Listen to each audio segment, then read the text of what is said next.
Hello students. तो आज हम पढ़ने जा रहे हैं केमिस्ट्री का chapter number first, solution. Solution as a solution अगर हम कहें तो सॉल्यूशन किसी प्रॉब्लम का ही होता है, तो उसी तरीके से सॉल्यूशन एक केमिस्ट्री का ही सॉल्यूशन है। तो सबसे पहले हम देख लीजिए, हम चैप्टर को दो पार्ट्स में डिवाइड कर दे रहे हैं। पार्ट 1 में हम कुछ 5 to 6 टॉपिक्स के ऊपर बात करेंगे एंड पार्ट 2 में हम उसे को आगे कंटिन्यू करेंगे। अगर आपको कोई डाउट आता है तो आप कमेंट सेक्शन में जाकर डाउट कर सकते हैं, वो आपका क्लियर हो जाएगा। चलिए, तो सबसे पहले मैं आपको बताना चाहूंगी कि कुछ जो इंपॉर्टेंट हमें लगता है छोटे छोटे से टॉपिक्स होते हैं या फिर छोटी छोटी डेफिनेशंस होती हैं जो आ सकती है, उन पर बात कर लेते हैं। फर्स्ट ऑफ ऑल देखिए, अगर आप एनसीईआरटी से पढ़ रहे हैं तो आप एनसीईआरटी से भी पढ़ सकते हैं। एनसीईआरटी इज नॉट द कि बहुत डिफिकल्ट या टफ लगेगी, क्योंकि देखिए टाइम के अकॉर्डिंग हमारे पास 5 to 6 मंथ ही लेफ्ट रह गए। सो इसीलिए मैंने खुद के नोट्स बनाए हैं बाय एनसीईआरटी और फिर वहीं पर मैं आपको एक्सप्लेन करने जा रही हूँ। देखिए, सबसे पहला टॉपिक है आपका हेनरी लॉ। हेनरी लॉ क्या है, इसके बारे में समझना पड़ेगा। हेनरी से इतना तो आपको समझ में आ रहा है कि किस व्यक्ति का नाम है, लॉ यानी कि कोई नियम। तो किसी व्यक्ति ने हो सकता है कोई नियम लॉन्च किया हो, तो उसी के नाम पर वो जो लॉ है वो डेडिकेट हो गया। सो देखिए, इसमें लिखा क्या, relation between solubility of gas and liquid was first established by William Henry in 1805. It is known as Henry law. Relations between solubility of gas in liquid. जो solubility of gas in liquid में जो relations बताए गए हैं वो firstly कब बताए गए थे, विलियम्स हेनरी के द्वारा बताए गए थे। और वो उन्होंने कब बताया था, 1805। 18 सेंचुरी की बात हो रही है और अभी हम कौन सी सेंचुरी में जी रहे, 20 सेंचुरी में जी रहे, 20 सेंचुरी में ही जी रहे हैं ना। हाँ, तो 20 सेंचुरी में जब हम जी रहे हैं तो आप बात समझ जाइए कि दो मतलब कहा जाए तो 1000 2000 पहले की सेंचुरी की बात की जा रही है ना। 2 सेंचुरीज पहले से बात की जा रही है कि 2 सेंचुरी पहले ये जो इनका एस्टेब्लिशमेंट है वो हो चुका है। इसीलिए हम इसे क्या मानते हैं, इसीलिए हम इसे हेनरी लॉ के थ्रू हम इसे मानते हैं। अकॉर्डिंग टू दिस लॉ, इस लॉ के अकॉर्डिंग क्या माना गया हमें वो पता चलेगा।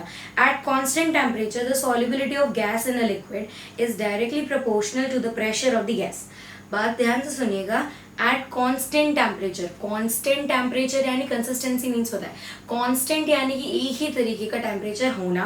Then the solubility of gas in a liquid, जो सॉल्युबिलिटी होती है लिक्विड के अंदर गैस की, वो इज डायरेक्टली प्रोपोर्शनल। वो क्या है, उसके डायरेक्टली प्रोपोर्शनल है to the pressure of the gas. किसके, to the pressure of the gas. जैसे कि देखिए हम लिखते हैं, सबसे पहले हम क्या पढ़ रहे हैं, हेनरीज लॉ, ये हमने लिख लिया है ना। व्यादस first topic are Henry's law. अब हेनरीज लॉ के अकॉर्डिंग हम क्या देख रहे हैं कि हम देख रहे हैं, इन्होंने कहा eight constant temperature the solubility of gas is directly proportional to the pressure of the gas.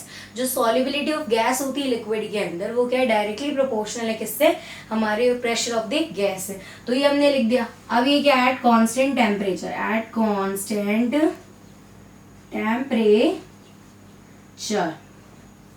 ये बात तो इतनी हो गई हमारी क्लियर। अब इसके आगे क्या बोल रहे हैं, एम इज इक्वल्स टू, जो प्रोपोर्शनलिटी का ये जो साइन है, इस साइन को हटाने के लिए हम क्या लगा देंगे, इज इक्वल्स टू KHP। ये बात क्लियर है। हमने प्रोपोर्शनलिटी का साइन हटाया तो यहाँ पे KHP क्या हो गया, ऐड हो गया। अब देखिए आगे क्या बोल रहे हैं, where KHP is Henry constant, where क्या कह रहे हैं आगे, where KH is the Henry constant.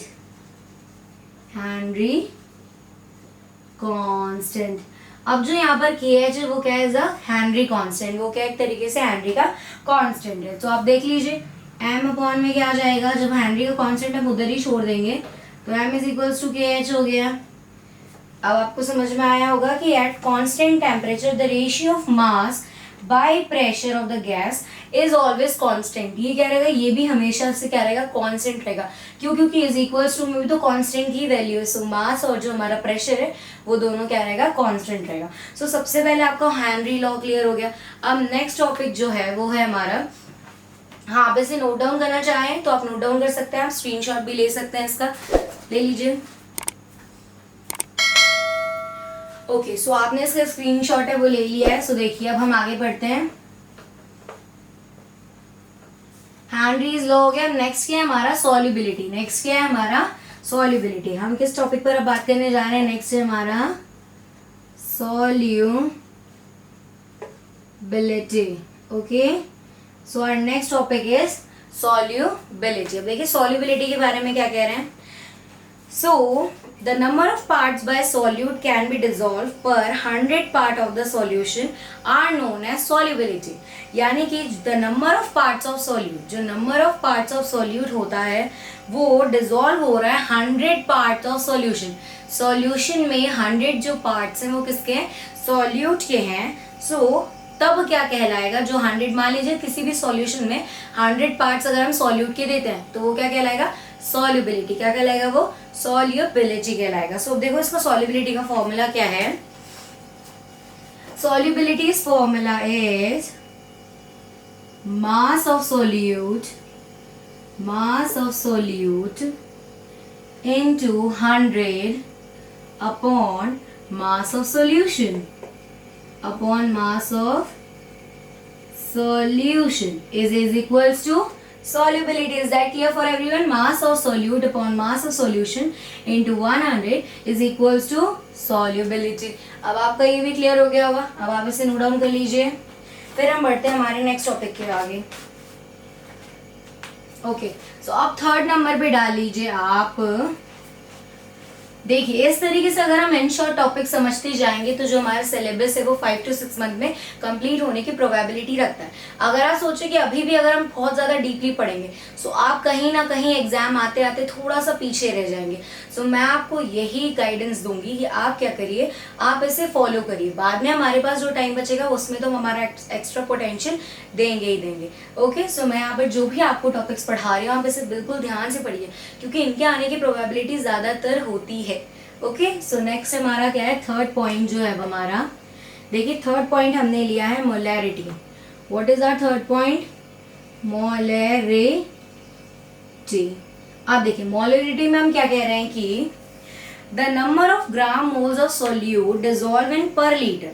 जो number of gram moles of solute है वो क्या हो रहा है, डिसॉल्व हो रहा है इन पर लीटर और 1000 ml पर लीटर और 1000 ml इज इक्वली है ना, ठीक है। Of the solution are known as molarity, और उस सॉल्यूशन को हम क्या कहते हैं, मोलैरिटी कहते हैं, जिसमें कि पर लीटर सॉल्यूट क्या हो रहा है हमारा, पर लीटर मिक्सअप हो रहा है, हम उसे क्या कहेंगे, मोलैरिटी कहेंगे। It is represented by M, इसे हम कैपिटल एम से रिप्रेजेंट करते हैं।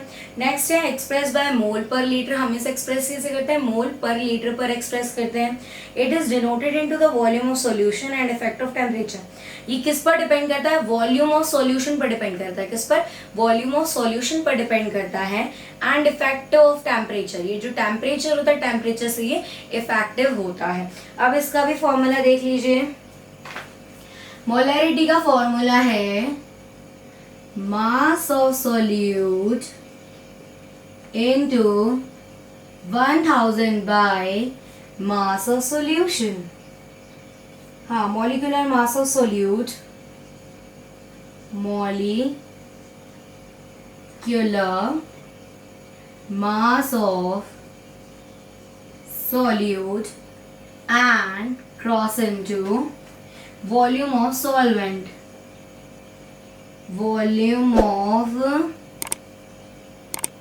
solvent, okay, is that clear? Mass of solute into 1000 upon molecular mass of solute into volume of solvent। अब देखिए हम इसे हम किस फॉर्म में भी लिख सकते हैं, मोलैरिटी हम कैसे डिनोट करते हैं, कैपिटल एम से डिनोट करते हैं। हम मास ऑफ सोल्यूट को कैसे लिख सकते हैं, डब्ल्यू भी लिख सकते हैं, एंड 1000 तो एज इट इज रहेगा upon molecular mass of solute को कैसे लिखेंगे हम, एम बी करके लिखेंगे। क्या लिखेंगे, M B. And volume of the solvent is V A. Is that clear? Solvent के लिए हम ए यूज करते हैं, सॉल्यूट के लिए हम बी यूज करते हैं। Is that clear for everyone? कि ma'am for molarity mass of solute is WB as it is 1000, molecular mass of solute is MB and volume of solvent is VA। अब अगर किसी को कोई थोड़ा बहुत डाउट आता है तो कमेंट सेक्शन में डाउट अपना लिख सकते हैं, मैं उसको आपको क्लियर कर दूंगी। Is that clear? ठीक है, अब हम नेक्स्ट टॉपिक पे पढ़ते हैं हमारा मोलैरिटी। Is that clear? आप इसे नोट डाउन कर लीजिए और स्क्रीनशॉट भी ले सकते हैं। चलिए तो हम हमारे फोर्थ टॉपिक पर पढ़ते हैं। देखिए फोर्थ टॉपिक क्या हमारा, मोलैरिटी हो गया है, मोलैरिटी हो गया आएगा हमारा molality. Fourth one is our molality. अब देखिए मोलैलिटी अब हमसे क्या कह रहा है, हम वो समझते हैं। Molality, the total number of mass of solute dissolve. जो total number of mass of solute होता है वो क्या होता है, डिजॉल्व होता है इन 1 kg और 1000 ग्राम। पहले क्या हो रहा था, 1 लीटर और 1000 ml हो रहा था, 1 kg और 1000 ग्राम में हो रहा है। Of the solution are known as molality, is that opposite, it is just an opposite, is that clear. It is represented by small m। Molality किससे होता है, स्मॉल m से होता है। मोलैलिटी कैपिटल M से होता है। इस बात को ध्यान रखिएगा, ये आपको ऑब्जेक्टिव्स में पूछे जा सकते हैं। Okay, then express by mole KG, इसे किस तरीके से एक्सप्रेस किया जाता है, मोल पर केजी पर किया जाता है। It is dependent to the mass of solution and not affected by temperature. ये डिपेंड होता है मास ऑफ सॉल्यूशन पर, but it is not affected by temperature. इसे टेम्परेचर से कोई भी इफेक्शन नहीं होता। अब इसका फॉर्मूला नोट डाउन करेंगे आप सभी। मोलैलिटी का स्मॉल m आ गया, then mass of solute into 1000 gram by molecular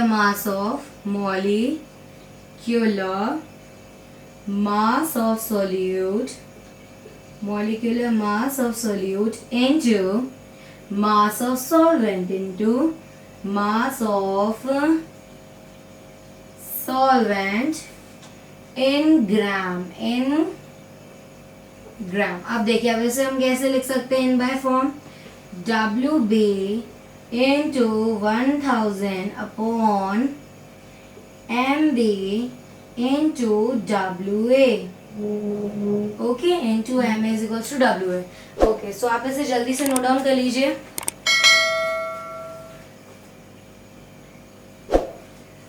okay, सो ये आपने नोट डाउन कर लिया। आप देखिए अब इसके आगे क्या आ रहा है, हमारे पास आ रहा है, ये हमारा फोर्थ टॉपिक हो गया। फिफ्थ टॉपिक पर हम किस पर बात करेंगे, difference between molarity and molality. Okay, so fifth topic क्या है हमारा, मोलैलिटी एंड मोलैरिटी। दोनों में डिफरेंसेस बताने हमें। देखिए अभी हमने पढ़ा मोलैरिटी एंड मोलैलिटी, तो हमें इसके डिफरेंस भी पता ही होंगे, है ना, कि वो टेम्परेचर से इफेक्ट करता है, मोलैरिटी एंड मोलैलिटी टेम्परेचर से इफेक्ट नहीं करता है। इज दैट क्लियर, समझ में आ रहा है आपको। देखिए जो फिफ्थ वाला ये क्या है, डिफरेंस बिटवीन, नोट डाउन आप करते चला करें, है ना, ताकि आपको बाद में बेटा प्रॉब्लम ना आए। Difference between molarity and molality, is that clear. अब हम किस में डिफरेंस करने वाले हैं, मोलैरिटी एंड मोलैलिटी में करने वाले। पहले डिफरेंसेस तो हमें कुछ पता ही है, जैसे कि देखिए total number of mass of solute dissolve in 1 litre of solution. जो टोटल नंबर ऑफ मास है मोलैरिटी का, यानी कि पहले हम बात करें मोलैरिटी की, देन हम बात करेंगे मोलैलिटी की। सबसे पहले हम बात करें मोलैरिटी की। So the total number of mass of solute dissolve in 1 litre of solution. ये क्या होता है, ये 1 लीटर ऑफ सॉल्यूशन में होता है। And the total number of mass of solute dissolve in 1 kg, in 1 kg। बात समझ में आ रही है आपको, 1 लीटर देन 1 kg। नेक्स्ट क्या बोला, it is represented by capital M। Molarity को हम कैपिटल M से रिप्रेजेंट करते हैं, मोलैलिटी को हम स्मॉल m से रिप्रेजेंट करते हैं। थर्ड क्या बोला, it is expressed by mole per litre and it is expressed by mole per kilogram. Mole per kilogram पे करते हैं इसको, मोल पर लीटर पे करते हैं। It is dependent to the volume of solution, it is dependent to the mass of solution, it is dependent to the volume of solution and it is dependent to the mass of the solution. Then fifth point क्या, it is affected temperature, it is not affected temperature। ये क्या होता है, ये temperature से affected होता है, ये टेम्परेचर से affected नहीं होता। ये आपको इजीली मिल जाएगा एनसीईआरटी की बुक में इसके डिफरेंसेस। सो अभी हमारे लिए जो केमिस्ट्री का चैप्टर 1 सॉल्यूशन है उसके 5 टॉपिक्स मैंने आज आपको क्लियर कर दिए हैं। देन नेक्स्ट वीडियो में हम इसके आगे के कंटिन्यू 5 to 10 टॉपिक्स जो भी बचेंगे हमारे, वो हम कवर अप कर देंगे। अगर आपको चैनल अच्छा लगा हो सो लाइक करिएगा, शेयर सब्सक्राइब करिएगा, बेल आइकन दबाना ना भूलें ताकि आप रिलेटेड वीडियोस इससे कनेक्टेड में बने रहें। ओके।